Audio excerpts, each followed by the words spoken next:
नमस्कार, जय जिनेन्द्र। मैं मंजू आंचलिया मंजू स्टोरीज चैनल पर फिर से आपका स्वागत करती हूँ। भगवान शीतलनाथ वर्तमान समय चक्र के 10वें तीर्थंकर हैं। इनका जन्म भद्दिलपुर के इक्ष्वाकु वंश के राजा दृढ़रथ के यहाँ हुआ था।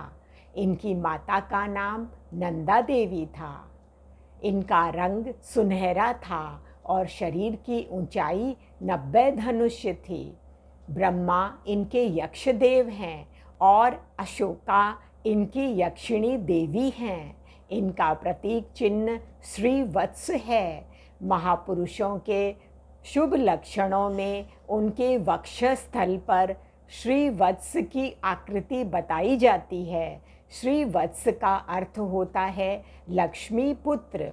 जिन महापुरुषों के वक्षस्थल पर श्रीवत्स होता है वे लक्ष्मी पुत्र न होकर स्वभाव से लक्ष्मीपति होते हैं।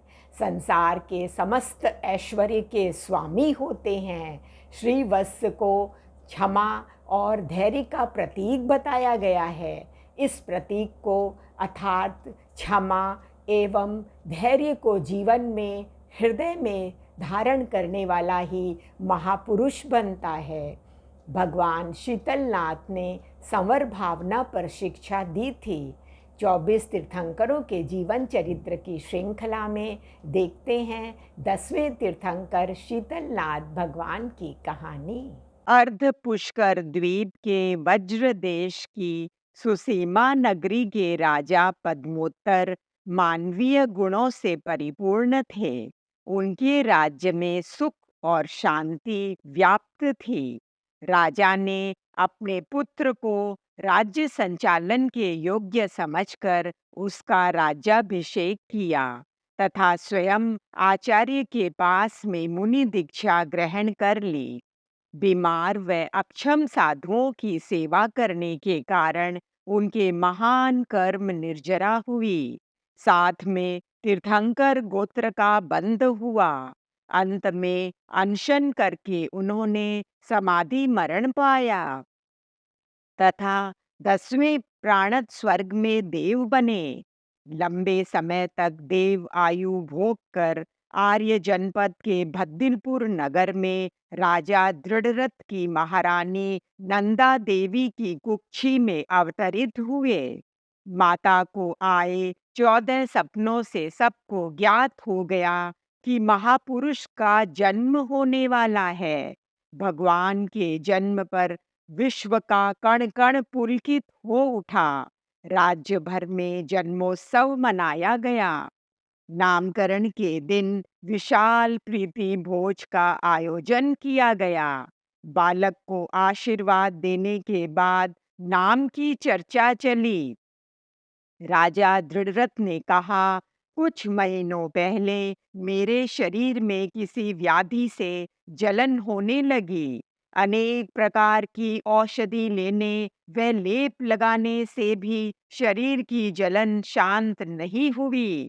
फिर अचानक जैसे ही गर्भवती रानी सुनंदा ने अनायास ही मेरे शरीर को स्पर्श किया और अनायास ही हाथ फेरा तो तीर्थंकर प्रभु के प्रभाव से शरीर की जलन शांत हो गई और असीम शीतलता की अनुभूति हुई। इसी घटना के प्रभाव स्वरूप राजा ने अपनी संतान का नाम शीतल रखना निश्चित किया। सबने बालक को इसी नाम से पुकारा। बड़े लाड़ प्यार से बालक का लालन पालन होने लगा। युवावस्था में राजा दृढ़रथ ने अनेक राजकन्याओं से शीतल कुमार का विवाह किया। फिर राज्याभिषेक। एक दिन शीतल कुमार प्रातःकाल वन विहार कर रहे थे। चारों ओर ओस से युक्त पुष्प रत्नों की भांति शोभायमान हो रहे थे। उनकी शोभा महाराजा शीतलनाथ को अत्यंत ही रुचिकर प्रतीत हो रही थी।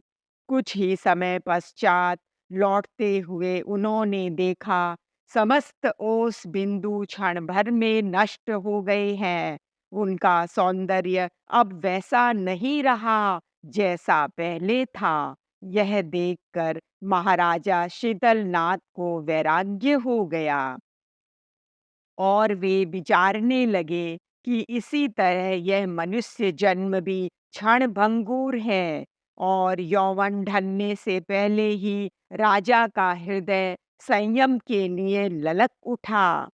पुत्र को राज्यपद देकर संयम ले लिया। दीक्षा के दूसरे दिन चौविहार बेले का पारणा उन्होंने निकटवर्ती नगर अरिष्टपुर के महाराजा पुनर्वसु के यहाँ खीर से किया। 3 मास के छद्मस्त काल पश्चात केवल ज्ञान प्राप्त कर तीर्थंकर बन गए। प्रभु के नाम के अनुसार जहाँ भी प्रभु भ्रमण करते थे, वहाँ असीम शीतलता और शांति व्याप्त हो जाती थी। देवों ने संवत्सरण की रचना की।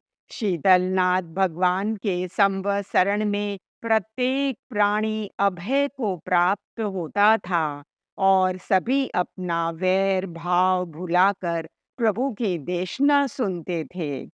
शीतलनाथ भगवान ने संवर भावना पर शिक्षा दी। इसका अर्थ होता है, जिस तरह नाव के छिद्र बंद होने पर उसमें जल का आना बंद हो जाता है और नाव सुरक्षित रहती है, इसी प्रकार मिथ्यात्व आदि आश्रवों को सम्यक्त्व आदि संवरों से बंद कर जीव संसार समुद्र में सुरक्षित रह सकता है।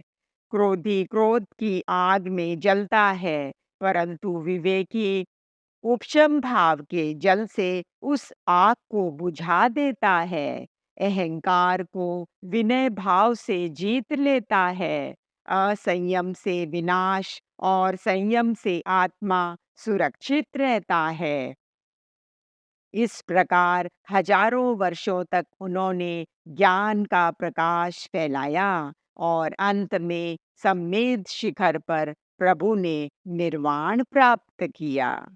धन्यवाद।